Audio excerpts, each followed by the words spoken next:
Assalamualaikum warahmatullahi wabarakatuh.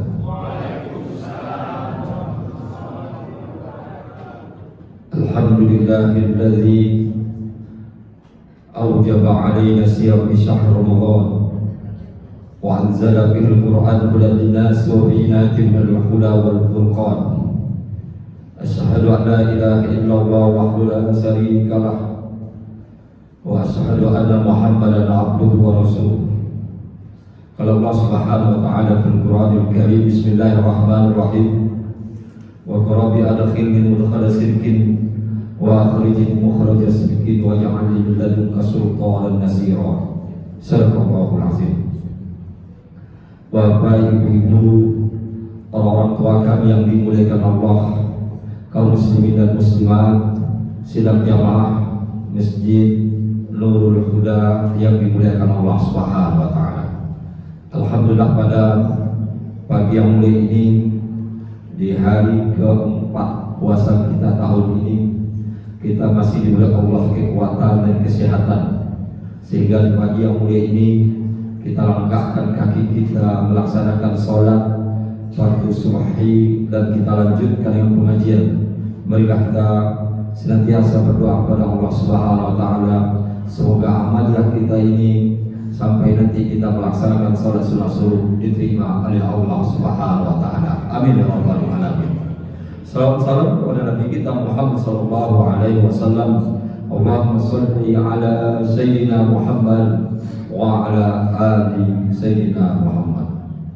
Bapak yang kami muliakan, kajian kita di awal bulan ini mengingat dan mentadabburi tentang sebuah istighfar yang istighfar itu dikenal dengan istilah Sayyidul Istighfar. Sayyidul Istighfar ini kalau diterjemahkan ke dalam bahasa Indonesia, penghulunya istighfar.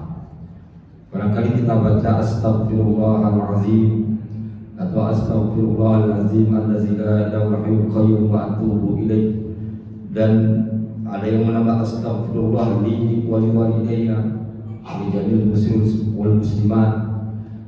Tapi ada di atas istighfar ini, mungkin di antara Bapak Ibu sudah menghafal, itu Sayyidul Istighfar, yaitu Allahumma anta rabbi la ilaha illa anta khalaqtani wa ana abduk wa ana ala ahdika wa ahdika mastata'tu a'udzubika min syarri ma sana'tu abu'u laka bi ni'matika 'alayya wa abu'u bi dzambi faghfirli fa innahu la yaghfiru dzunuba illa anta.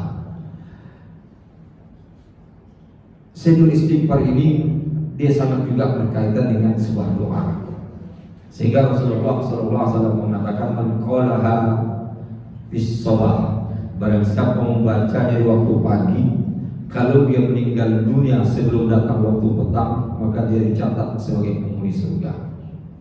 Dan barang siapa membaca di waktu petang dan meninggal di waktu pagi sebelum waktu pagi, maka dicatat sebagai penghuni surga. Jadi artinya Rasulullah menganjurkan untuk membaca ini minimal apa? Pagi dan sore.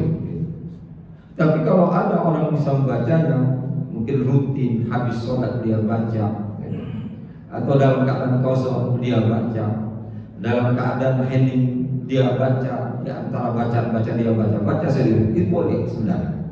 Kenapa? Mempunyai nilai dan makna demikian. Artinya apa? Meninggal dunia itu sudah dicatat sebagai penghuni surga. Karena Bapak Ibu yang kami muliakan, kalau kita baca di awalnya yang berbunyi Allahumma anta rabbi, kata Allahumma itu ya Allah, anta rabbi, engkau adalah Tuhan. Ini kalau sudah kata engkau, artinya apa?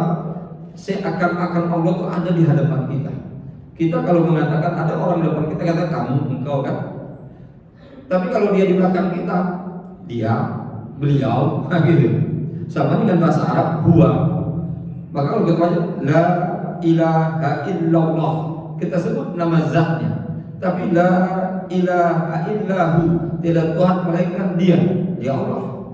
Tapi sekarang ketika kita baca, ini artinya bagaimana diri kita ini merasakan kehadiran Allah. Jadi merasakan kehadiran Allah itu kan Allahumma anta rabbi. Nah, itu kan rasakan kehadiran Allah bahwa kita sekarang lagi berbicara di hadapannya. Kemudian kalimat Allahumma ini Bapak Ibu yang kami muliakan itu sama artinya dengan Rabbana. Cuma kata Rabbana itu banyak dipakai Al-Quran. Maka doa-doa yang bersumber dari Al-Quran itu rata-rata pakai Rabbana. Rabbana atina rabbi auzi'ni Rabbana la taj'alna Rabbana ja'alna muqimas shalah. Itu kata Rabbana identitas nyusul Al-Quran. Tapi kalau hadis Nabi itu sering menggunakan Allahumma. Sebenarnya dalam kaidah akidah ada di sana Bapak Ibu yang kami muliakan namanya tauhid uluhiyah dan tauhid rububiyah. Tauhid uluhiyah itu artinya kembali kepada Allah itu yang menciptakan, itu uluhiyah. Tapi kalau rububiyah itu tauhid Allah yang mengatur, itu mengatur, menata.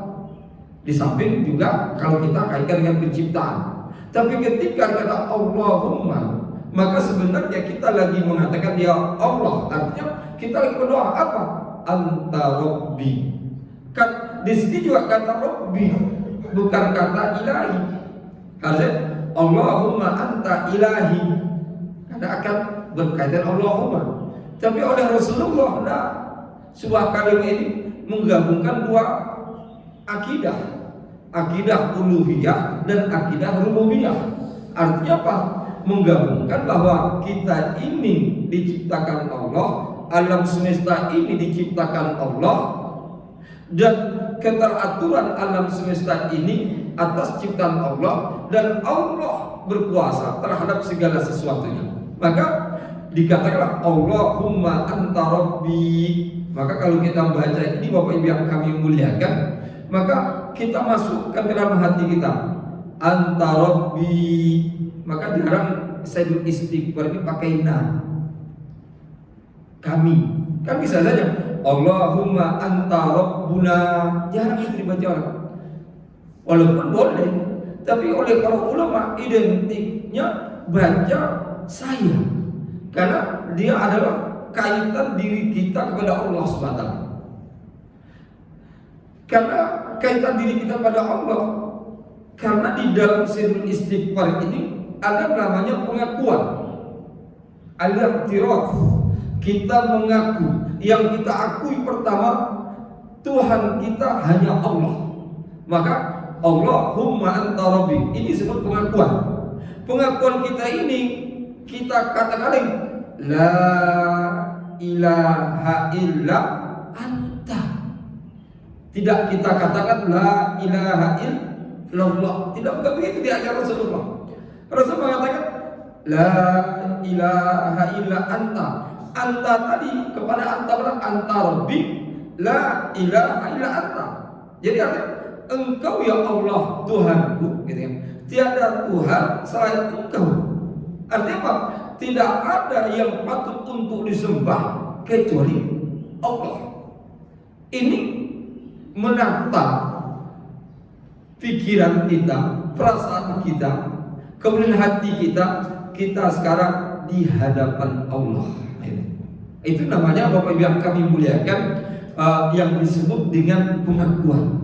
Karena kata al-i'tiraf, pengakuan itu kalau dalam syair kan ada namanya syair i'tiraf.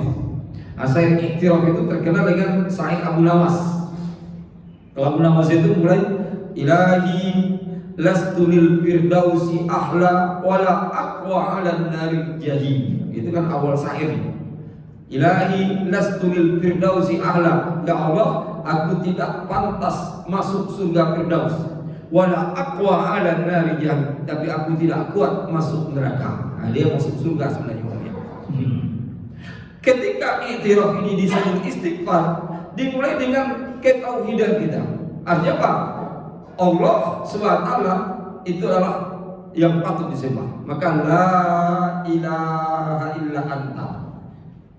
Coba lanjut sesudahnya.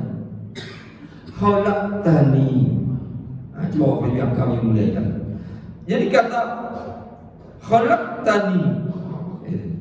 Khalaqtani itu engkau ya Allah telah menciptakanku. Ini pengakuan wujud kita ini adalah wujud yang Allah ciptakan, bukan proses alami atau siklus alami. Karena ada orang bilang, oh kita ini kan ada karena bapak ibu kita, ya kan? Ibu bapak ibu kita, maka lahirlah kita. Nanti kalau kita berkeluarga, maka lahir lagi anak kita. Itu kalau orang mengatakan siklus. Tidak, banyak orang mau punya anak, tidak punya anak. Ada orang yang tak mau punya anak, dapat anak. Jadi Bapak yang kami muliakan, jadi kalau dikatakan khalaqtan di sini, ini pengakuan yang sangat kuat terhadap diri kita. Adanya kita ini karena Allah yang menciptakan. Karena ada kemarin seorang anak, dia bilang gini, Ustaz, saya lahir dari bayi tabung. Tidak ada kaitan dengan Tuhan di sini katanya. Wah. Saya bilang, kamu lahir dari rahim atau lahir dari tabung? Karena punya bayi tabung kan? Lahir dari tabung atau dari rahim? Dari rahim, Ustaz, masa dari tabung kan? Ya kira-kira kan seperti tabung gas gitu, keluar dari tabung itu. Coba, jadi rahim harusnya apa? Bukan bayi tabung, bayi rahim. Tapi kan dalam istilah kedokteran kan dikatakan bayi tabung karena proses pertemuan sperma dan ovum itu kan di lab. Nah, di lab diproses, kemudian ditengok yang mana sudah bagus kan, diambil baru suntik rahim. Kalau sudah suntik dalam rahim, masuk dalam firman Allah, wa nufikha min ruh, artinya Allah tiup ruh ke dalamnya, berarti Allah sisi. Karena dulu ada, saya pernah kenal seorang profesor, dia sampai meninggal tak punya anak. Kami tanya, Prof, tidak ada usaha untuk dapat anak? Ada. Sampai di mana? Oh cukup panjang diceritakan lah. Dicoba buat bayi tabung di Indonesia, tak berhasil. Pergi ke Singapura, tak berhasil. Naik ke atas ke Thailand, tak berhasil. Ke atas lagi ke Taiwan, tak berhasil. Terus ke Korea Selatan, tak berhasil. Akhirnya dia ke Korea Selatan, naik ke atas Cina, tak berhasil. Akhirnya dia coba katanya ke Amerika, tak berhasil juga. Terakhir katanya, oh ini Amerika sebelah sini, nah, kita ambil Eropa Tengah, ambilnya Jerman, tak berhasil. Sampai situ, terus sampai mana? Sampai situ aja. Kata orang masih ada bisa dicoba ke Inggris katanya. Saya katanya, cukuplah sampai ke Jerman katanya. Jadi Bapak Ibu yang kami muliakan, jadi proses itu kan hal demikian. Maka kalau di Malaysia orang buat bayi tabung katanya, itu katanya buat bayi tabung kalau berhasil baru bayar semuanya. Kalau tak berhasil tak bayar, bayar hanya administrasi saja. Kan beda. Jadi kalau kita katakan khalaqtani itu Bapak Ibu yang kami muliakan, berarti hubungan ruh kita dengan ruh orang tua kita sampai ruh-ruh ke atas sampai Nabi Adam. Maka hubungan yang kita katakan dalam segi istighfar khalaqtani itu artinya engkau ya Allah telah ciptakanku. Kalau kita sudah mengaku kita diciptakan Allah, kata sesudah apa? Wa ana abduka. Ini susunannya cantik ini. Kalau kita paham ini kalau kita baca biasa kan. Sekarang coba kita baca dengan keindahan bahasa. Jadi tatanannya bagus ini. Kenapa tatanan? Tadi Bang, khalaqtani, itu kan? Terus wa ana abdu. Nah, itu ana itu saya, ya kan? Abdu. Nah, ini kalau orang Jakarta aneh. Tapi yang diganti ana jadi aneh, enggak boleh. Ana tetap Ana abduk, artinya saya ini hambamu. Dari mana kata hambamu? Karena Allah telah menciptakan. Bagaimana Allah menciptakan? Karena tadi sudah kita akui tiada Tuhan yang patut disembah kecuali Allah. Jadi susunannya indah. Ana abduka, saya ini hambamu. Jadi hamba ini kalau diterjemahkan, saya ini makhluk yang engkau ciptakan, harusnya begitu. Karena kadang-kadang kata hamba ini kan ada ragu. Nanti kalau hamba sahaya bagaimana Ustaz? Beda lagi kan? Nanti ada hamba, ada Tuhan. Jadi sebenarnya apalagi nanti hamba itu macam-macam istilah. Tapi kalau kita pahami lagi, wa ana abdu, artinya saya adalah makhluk yang kau ciptakan. Berarti kalau kita ini makhluk ciptaan Allah, berarti kita makhluk selain kita, ya kan? Juga ciptaan Allah. Karena tidak ada makhluk yang tidak dicipta oleh Allah SWT. Jadi kita ambil susun wa ana abdu, saya ini hamba. Jadi kalau kita baca khalaqtani wa ana abdu, saya ini hamba ya Allah. Kemudian kalau sudah kita kata ana abdu, kalau kita sebagai hamba Allah, apa yang diinginkan oleh Allah dengan ciptaannya kepada kita?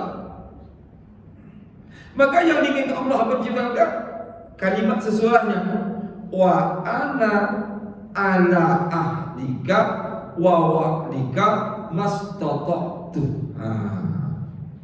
Ada Bapak bilang, dan saya hambamu. Wa ana, dan saya di ala ahdika. Jadi berada dalam ahdun wa wa'dun. Sebenarnya kata ahdun wa wa'dun artinya janji. Tapi apa yang kami muliakan, di dalam bahasa Arab dua kata ini sangat berkaitan arah. Kalau ahdun artinya janji kita untuk melakukan apa yang diperintahkan Allah dan menjauhi apa yang dilarang Allah, maka kita akan mendapat surga. Wa wa'dun, ada sebuah janji kita dengan Allah. Kalau kita melanggar perintah Allah, maka kita akan mendapat ancaman neraka Allah. Jadi Bapak Ibu yang kami muliakan, berarti apa? Ana ala ahdika wa ahdika. Ini kalau kita pahami, ya Allah, saya ini punya janji kepadamu. Kalau saya lakukan, saya dapat surga. Kalau saya tidak lakukan, saya dapat neraka. Tapi tak sampai situ. Ada kalimat ma istata'tu. Boleh dibaca ma istata'tu, tapi paling bagus mastata'tu. Karena alif situ ketika bersambung dengan mim, dia akan terhapus, mahzuf. Maka mastata'tu, kata ma istata'tu sesuai dengan kemampuanku. Coba Bapak Ibu yang kami muliakan. Ini kalau kita kaji lebih dalam lagi, walaupun kita punya janji kepada Allah, yang harus kita masih minta kepada Allah itu apa? Kita minta sebuah dispensasi sesuai dengan kemampuan. Jadi bukan main-main di sini. Tapi kemampuan ini jangan mengurangi yang wajib. Sholat 5 kali, dia bilang saya mampu cuma 2. Tak bisa. Walaupun ini minta dispensasi pada Allah mastata'tu. Puasa 29 atau 30 hari, saya sanggup 10 hari saja. Anda bisa. Tapi kalau haji, dia sanggup haji 10 kali. Sekali aja boleh. Kita wajib. Karena yang 2-3 selanjutnya sunat gitu. Maka apalagi sekarang peraturan pemerintah haji sudah diatur. Orang yang sudah haji mau haji kedua kali habis 18 tahun. Kalau hidup itu. Jadi kalau saya haji umur 50 tahun, 18 tahun sesudahnya, berarti umur 68. Tapi sekarang banyaknya orang-orang tua anaknya sudah kecil-kecil itu sudah daftar haji, biar cepat haji gitu ya. Tapi juga ada untung juga, haji dia kan cepat untung. Besok mau haji kedua kan masih muda lagi gitu. Tapi kalau kita pahami di sini, mastoto itu kembali kepada kadar diri kita. Karena setiap makhluk, setiap manusia yang diciptakan Allah punya kadar. Kita tidak bisa menyamakan, Bapak Ibu yang kita menyamakan diri kita dengan orang Barat, tidak bisa. Coba kalau kaki aja lah. Kalau orang tanya kapan Indonesia bisa mengalahkan Argentina, tidak bisa. Kita juga orang itu pura-pura kalah. Karena dari segi fisik kita sudah kalah. Oh katanya kita salah makan nasi. Nah, sama, mereka kan makan karbo juga, nasi juga sebenarnya. Tapi makan, ada orang Indonesia coba anaknya disuruh makan roti kan. Enggak juga, seperti itu biasa. Paling ya tambah tinggi gitu kan. Tapi setiap hamba Allah itu punya kemampuan. Dan kemampuan kita sangat berbeda. Tapi coba ketika kemampuan itu diletakkan oleh Allah SWT, maka di dalam Sayyidul Istighfar Rasulullah ajarkan, oke, ini ada perintah Allah, ini larangan Allah, tapi kita masih minta ulang, mastata'tu, sesanggup saya Pak. Jadi Bapak yang kami muliakan, maka ketika ada seorang sahabat datang kepada Rasulullah, dia mengatakan, ya Rasulullah, duluni, tunjukkan kepada aku agar saya bisa masuk surga. Dia hanya tunjukkan sebuah amal yang bisa masuk surga. Kalau dalam riwayat itu Rasulullah tengok sahabat itu, setelah tengok Rasulullah mengatakan, sholli khamsak, sholat 5 kali sehari semalam, puasa bulan Ramadan. Kalau hartamu lebih nisabnya, keluarkan zakat. Kalau kamu punya kemampuan naik haji. Jadi disebut Rasulullah hanya 4 saja. Sholat 5 kali sehari semalam, puasa bulan Ramadan. Kalau hartanya berlebih, keluarkan zakatnya. Kalau dia mampu, maka pergi haji.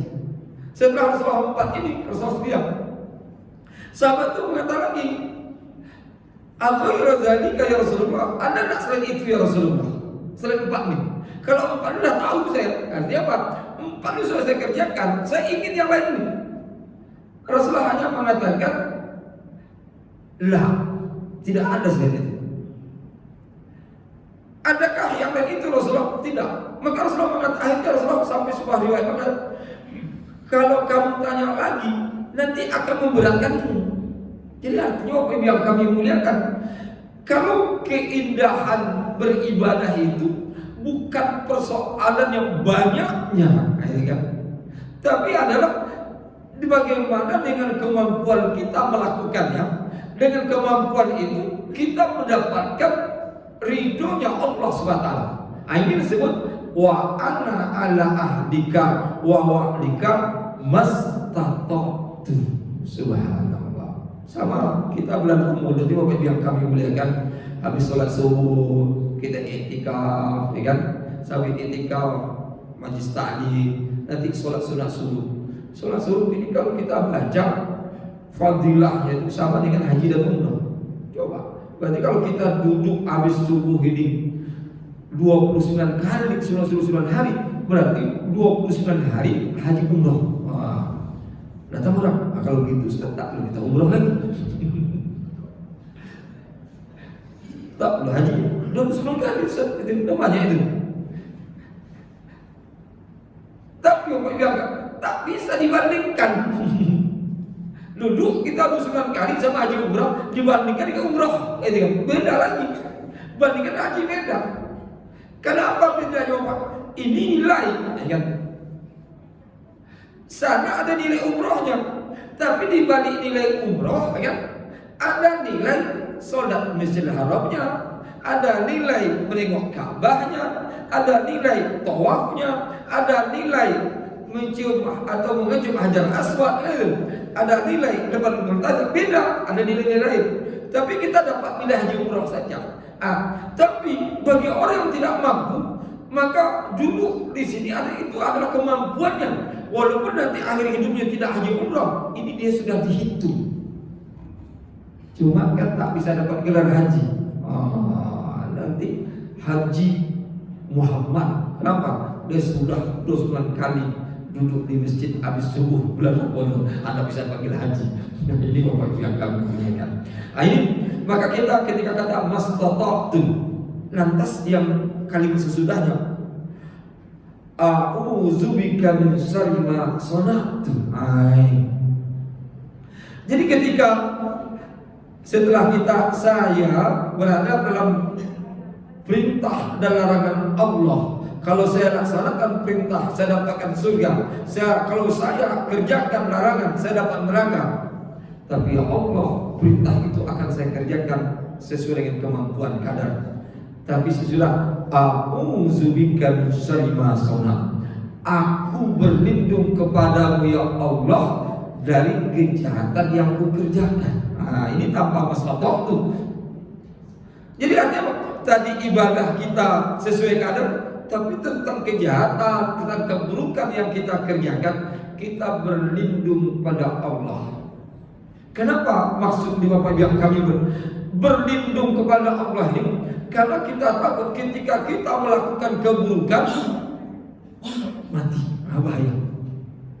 Atau ketika kita melakukan keburukan kita sakit tak sempat obat, atau ketika melakukan keburukan langsung dapat musibah, itu yang kita takutkan.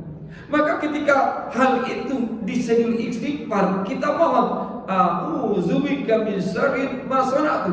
Kalau seandainya aku ini ya Allah mengerjakan keburukan, kejahatan, lindungi aku dari kejahatan yang kulakukan. Coba. Jadi kalau begitu apa yang kami muliakan, kita ini sebenarnya diajarkan oleh Rasulullah bagaimana kita bisa memahami hakikat hidup. Kenapa? Ada sebuah kejahatan, keburukan kita lakukan tanpa kita sadari. Ada yang kita sadari, atau ada saja suatu perbuatan kita tidak tahu itu perbuatan yang salah, tapi Allah yang tahu itu. Maka kita mohon kepada Allah SWT. Jadi kalau begitu permohonan kita di dalam sujud istighfar, kita ini Bapak Ibu yang kami muliakan diajar oleh Allah, oleh Rasulullah SAW. Apapun keburukan yang kita lakukan, berlindunglah kepada Allah dari dampak keburukan itu. Itu sebenarnya banyak. Jadi pengaruhnya.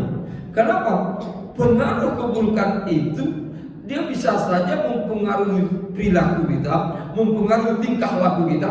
Sujud istighfar mengajarkan, ya Allah, kalau ada kejahatan yang kulakukan punya pengaruh, lindungi aku. Kenapa? Karena aku ingin taubat.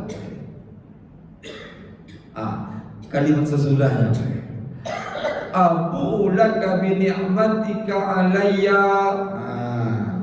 Ini rupanya Bapak yang kami muliakan, bukan persoalan kita diciptakan Allah, kita sebagai hamba Allah, kita berada pada janji dengan Allah, dan kita juga berlindung dari kejahatan yang kita kerjakan. Tapi satu sisi nikmat. Abu laka bi ni'matika alayya. Aku mengakui bahwa apapun daripada nikmat yang kau berikan kepadaku itu adalah dari Engkau. Jadi kalau gitu Bapak yang kami ini pengakuan juga. Kita bisa duduk di masjid, bisa tikaf di masjid, kita bisa jalan pulang, jalan ke masjid, kita bisa menghirup udara, itu nikmat Allah. Bahkan kalau kita renungkan Bapak yang kami muliakan, kita kalau di rumah sebelum azan subuh tadi, kita kan menghirup udara. Itu udara bersih, belum ada bercampur baur dengan udara yang dihisap oleh orang munafik, orang kafir itu. Itu udara bersih. Maka kalau udara bersih itu, kita keluar rumah kita baca Bismillah tawakkaltu 'ala Allah, la haula wala quwwata illa billah. Kita hirup dimakrifkan, ya Allah, sehatkan badan saya. Jadi kalau sudah masuk di situ sehatkan badan kita, itu nikmat. Karena banyak orang tak dapat nikmat itu, itu nikmat. Nikmat apa lagi? Jadi kalau begitu apa kita akui, belum lagi nikmat yang lain. Bahkan nikmat paling tinggi itu adalah sehatnya badan. sehatnya badan. Ada kemarin jumpa sore ini, dia katanya dia kalau sholat itu harus duduk. Dia bilang, Ustaz, malu saya sholat berjamaah, saya duduk. Apa malunya? Aku bilang, banyak orang seperti itu tak berani ke masjid benar. Ya tak? Banyak orang seperti dia yang tak sholat tak bisa harus duduk atas kursi, dia duduk atas kursi. Banyak orang seperti itu tak datang ke masjid.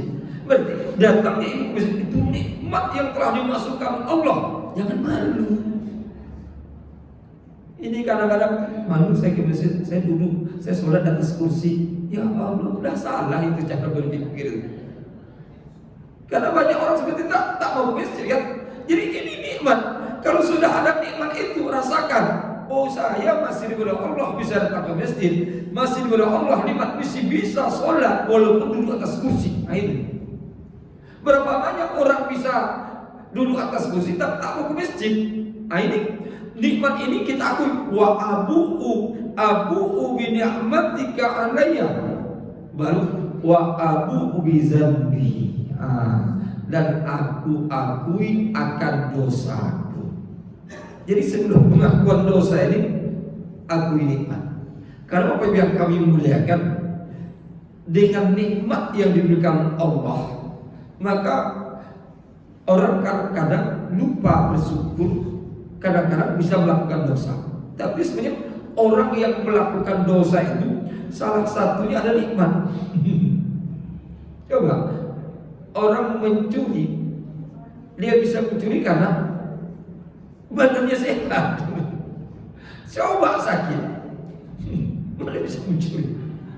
Ini orang pergi ke tempat maksiat, ya karena bisa berjalan. Coba tak bisa jalan, pakai kursi roda ke tempat maksiat, tak mungkin ini. Jadi artinya apa? Nikmat Allah ini yang perlu kita syukuri. Tapi mungkin gara nikmat Allah ini kita lakukan perbuatan yang salah, maka kita akui wa abu'u bi dzambi. Ya Allah, aku mengakui akan dosaku. Faghfirli. Ini terakhir. Faghfirli, ampuni aku ya Allah. Fa innahu la yaghfiru dzunuba illa anta. Ini bedanya Islam dengan selain Islam. Islam itu tidak mengatakan yang bisa mengampuni dosa kita hanya Allah. Tidak bisa, benda tidak bisa. Orang kata, oh saya cium hajar aswad 10 kali, habis dosa saya. Tidak bisa, hajar aswad tidak habis. Kecuali apa yang kami muliakan, kalau pergi kita ke India itu ada sebuah sungai. Sungai itu kalau kita mandi hilang dosa. Sungai Gangga. Maka kata orang, sungai paling banyak orang mandi situ katanya. Tapi mandinya minta. Islam tak ada. Ada orang suatu agama itu lah, ada air suci. Nanti kalau minum air suci itu hapus dosanya. Bahkan ada yang pakai sertifikat dosa. Cukup 50.000 hilang dosa. Tapi ada juga dalam Islam kemarin dijumpai di Rakan dulu. Orang buat tarikat, jadi orang masuk dalam. Udah orang masuk dalamnya, kata mursyid tarikat, Bapak Ibu kalau mau sholatnya tidak wajib lagi, cukup bayar, katanya. Cukup bayar 5 juta. Jadi artinya apa? Oh kalau tidak sanggup 5 juta, 1 juta satu sholat hilang, katanya. Jadi sanggup 1 juta, pilihlah sholat subuh, sholat wajib lagi, gitu. Enak juga itu. Nanti kalau sanggup 5 juta, udah tidak perlu sholat lagi. Dah terhapus dosa kalian itu tadi. Enak juga itu, kasih terhapus dosa. Itu terjadi yang di kemarin di Medan kan, cukup bayar 50 juta, udah dijamin masuk surga. Bebas pilih pasangan. Ya Allah, Islam tidak memahami demikian. Yang mengampuni dosa kita hanya Allah. Di tempat suci kita duduk, kalau Allah tidak ampuni, tak akan diampuni. Gitu. Maka Bapak Ibu yang ketika kita baca faghfirli fa innahu la yaghfiru dzunuba illa anta. Ampuni dosaku ya Allah. Tak ada yang bisa mengampuni dosaku kecuali Engkau ya Allah. Jadi Bapak Ibu yang kami muliakan, kalau kita susun dari Sayyidul Istighfar di awal, Jadi susunan pertama apa? Pengakuan kita Allah adalah Tuhan yang kita sembah. Itu yang satu. Kedua, pengakuan kita ini diciptakan Allah. Kalau kita ciptaan Allah, berarti kita hamba Allah, bukan hamba yang lain. Kita hamba Allah. Kalau kita sudah hamba Allah, yang kami muliakan, berarti ada ikatan janji kita dengan Allah. Janji ini kalau kita laksanakan dapat surga, kalau kita tidak laksanakan dapat neraka. Tapi dalam janji kita minta pada ya Allah, janji itu sesuai dengan kadar kemampuanku. Kemampuan kadar itu berarti Allah tetap akan memberi kebaikan pada kita karena Allah tahu kadar kita. Kalau sudah sampai di situ, kita lagi minta kepada Allah dengan kadar tadi Bapak Ibu yang kami muliakan, maka sampai yang selanjutnya kita kembali kepada Allah Subhanahu wa taala dengan sebuah kalimat yang sangat indah lagi sesudahnya, yaitu bahwa kita Bapak Ibu yang kami muliakan, kita ini hamba Allah yang tidak bisa terlepas dari silap, khilaf, kesalahan, dosa. Maka aku berlindung kalau aku mengerjakan sebuah kesalahan, lindungi aku ya Allah dari dampak pengaruh daripada kesalahan yang dikerjakan. Baru kita mengakui akan nikmat Allah dan mengakui akan dosa, baru kita ampuni aku ya Allah. Fa innahu la yaghfiru dzunuba illa anta. Bapak yang kami muliakan, inilah sebuah tadabbur pagi yang mulia ini. Mudah-mudahan yang sudah hafal bisa tambah kuat dalam membacanya. Yang belum hafal silakan hafal, nanti bisa dibuka di Google, cari tuh Sayyidul Istighfar, keluar itu kalimatnya. Mungkin sebelum kita tutup, mari kita baca sama-sama. Saya akan baca perkataan Bapak Ibu, tolong diikuti. Allahumma anta rabbi, la ilaha illa anta, khalaqtani wa ana abduka wa ana ala ahdika wa wa'dika mastata'tu a'udzu bika min syarrin ma sana'tu abu'u laka bi ni'matika alayya wa abu'u bi dzanbi faghfirli fa innahu la yaghfiru dzunuba illa anta. Alhamdulillah. Seperti haji juga ya. Karena haji kan gitu juga ya. Bapak Ibu yang kami berikan telah kajian kita pada pagi yang mulia ini, mungkin barangkali ada pertanyaan atau perlu kita diskusikan, saya persilakan.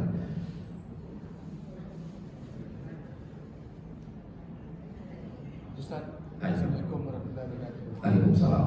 Jadi semampu yang aku bisa kerjakan itu bukan berarti tidak ada kesungguhan di sana ya. Ya.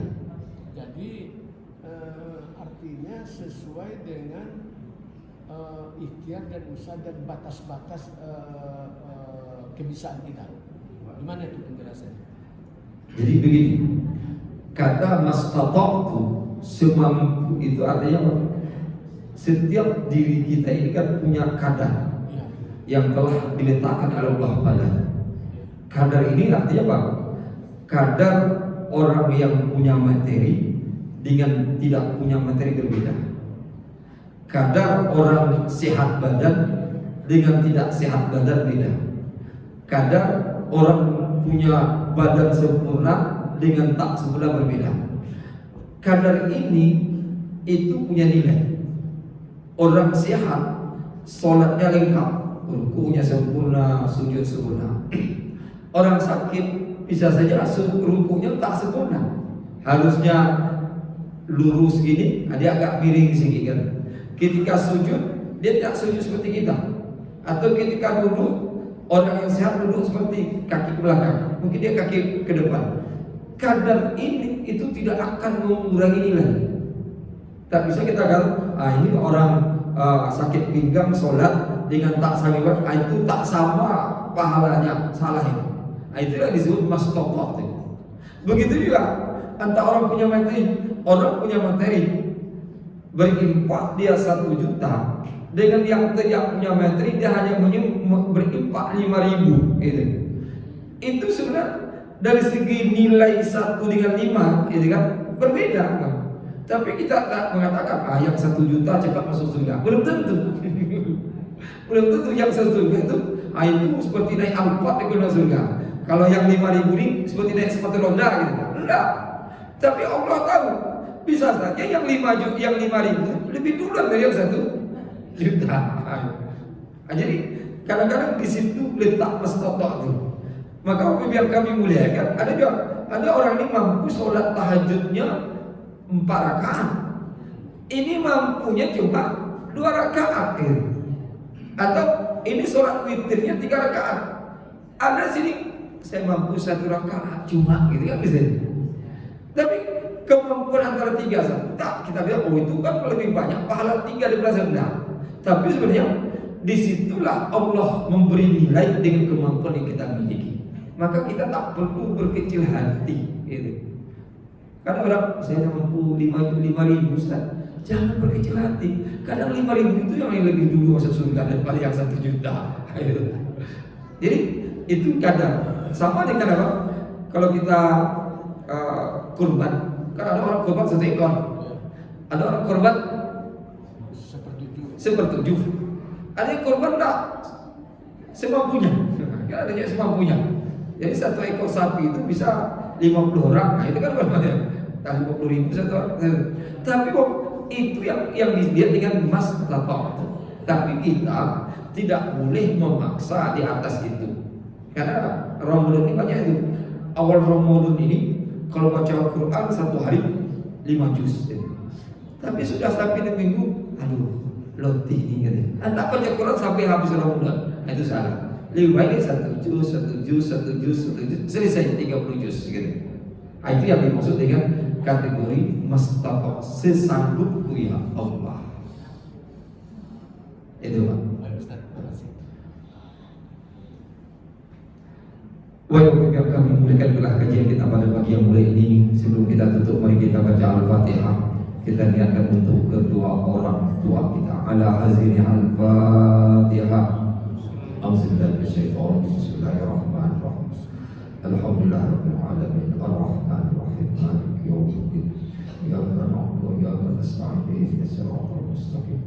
Siratal ladzina an'amta 'alaihim ghairil maghdubi 'alaihim waladdallin. A'udzubillahi minasyaitonir rajim. Bismillahirrahmanirrahim.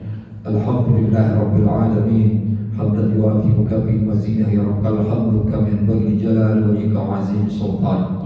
Allahumma inna nas'aluka bi anna nashhadu annaka antallah la talhadus samad alladzi lam yalid wa lam yulad wa lam yakul lahu kufuwan ahad. La ilaha illa anta subhanaka inna kunna minaz zalimin. Allahumma ighfir lana ma qaddamna wa ma akharna wa ma asrarna wa ma a'lanna wa ma anta a'lamu bihi minna innaka antas samiul alim. Allahumma sallimna wa sallimna wa ja'alna muslimin. Allahumma sallim dinana wa sallim dunyana wa sallim akhiratana wa sallim imanana wa sallim tauhidana wa sallim ma'rifatana wa sallim qulubana wa sallim abna'ana wa sallim shababana wa sallim ahlana qaumana ya arhamar rahimin.